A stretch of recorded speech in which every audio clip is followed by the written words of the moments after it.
শফিক, দেখি বাবা তোর মানবি একটা। নে বাবা।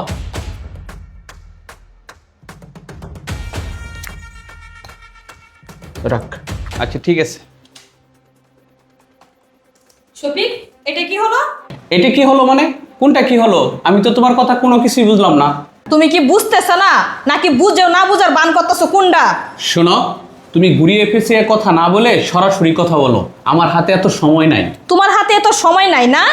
এই যে তোমার বাবা আসলো, তোমার বাবা এসে তোমার কাছ থেকে মানি ব্যাগ চাইলো, আর তুমি অমনি করে মানি ব্যাগটা দিয়ে দিলা। আর উনারও কোনো আক্কল গেল নাই গিয়া, উনি তোমার মানি ব্যাগ থেকে যত টাকা ছিল সবগুলো টাকায় নিয়ে গেছে, তুমি তো কোনো কিছুই বললা না ওনাকে। ওনাকে আমি কি বলবো? উনি আমার বাবা, উনি আমার গুরুজন, উনি আমার মুরব্বী। উনার টাকার প্রয়োজন হয়েছে, উনি টাকা নিতেই পারে, তাতে সমস্যার কি হয়েছে? ও, উনি তোমার বাবা, তোমার গুরুজন, তোমার মানিব্যাগ থেকে টাকা নিতেই পারে, মানলাম। উনি তোমার মানিব্যাগ থেকে টাকা নিতেই পারে, উনি তোমার বাবা। তার মানে এই না তোমার মানিব্যাগ থেকে সবগুলো টাকা নিয়ে যাবে, তুমি কোনো কিছুই বলবা না ওনাকে।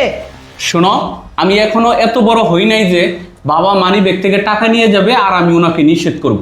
ও আচ্ছা, এখন আমি বুঝতে পারছি তুমি এখনো এত বড় হও নাই যে তোমার বাবা মানিব্যাগ থেকে টাকা নিলে তুমি হিসাব চাইবা।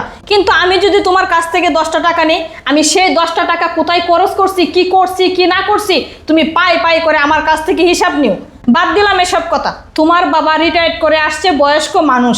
উনি যে এতগুলো টাকা তোমার কাছ থেকে নিয়ে গেল, উনি তো এগুলো টাকা ভালো কাজও খরচ করতে পারে, মন্দ কাজও খরচ করতে পারে। এগুলো তো তোমার খেয়াল রাখার দরকার ছিল। এগুলো কি তুমি কোনো সময় খেয়াল রাখছো? শোনো, আমার বাবার প্রতি আমার পূর্ণ আস্থা আছে। উনি খুব ভালো করেই জানে কোন টাকা কোথায় কখন খরচ করতে হবে, আমাকে খেয়াল রাখতে হবে না। ও আচ্ছা, তার মানে তুমি আমাকে বুঝাইতে চাইতেছো তোমার বাবা ভালো রাস্তায় খরচ করে আর তোমার সবগুলো টাকা আমি খারাপ রাস্তায় খরচ করি, তাই না? শুনো, আজকের পর থেকে তোমার টাকা কখন কিভাবে খরচ করো এটা নিয়ে আমি কোনো দিন কথা বলবো না। তুমি তোমার টাকা নিয়ে থাকো, তোমার বিষয় নিয়ে। আমি আর যদি কোনো দিন কথা বলছি তাহলে সেদিন তুমি আমাকে বইলু। থাকো তুমি তোমার টাকা নিয়ে, আমি গেলাম। বৌমা, বৌমা। জি বাবা, বলেন কি বলবেন? বসো মা। না, বসতে হবে না, বলেন আপনি। বৌমা, তুমি আমার মেয়ের মতো, বসো মা।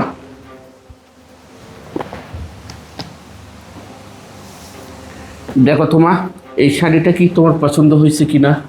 হ্যাঁ বাবা, শাড়ি তো পছন্দ হয়েছে, কিন্তু শাড়ি কার এটা বাবা? বৌমা, এই শাড়ি তোমার জন্যে। আমার জন্য শাড়ি? কিন্তু কেন বাবা? বলতেছি বৌমা, তোমার আজকের জন্মদিন, তুমি ভুলে গেলেও এই বুড়ো বাবা তো সেটাও ভুলেনি মা। বাবা, আপনি আমার জন্য এত কিছু করতেছেন, আমার জন্মদিন আমি ভুলে গেছি অথচ আপনি মনে রাখছেন। দাঁড়াও মা, আর একটা জিনিস আছে, আমি দেখাচ্ছি।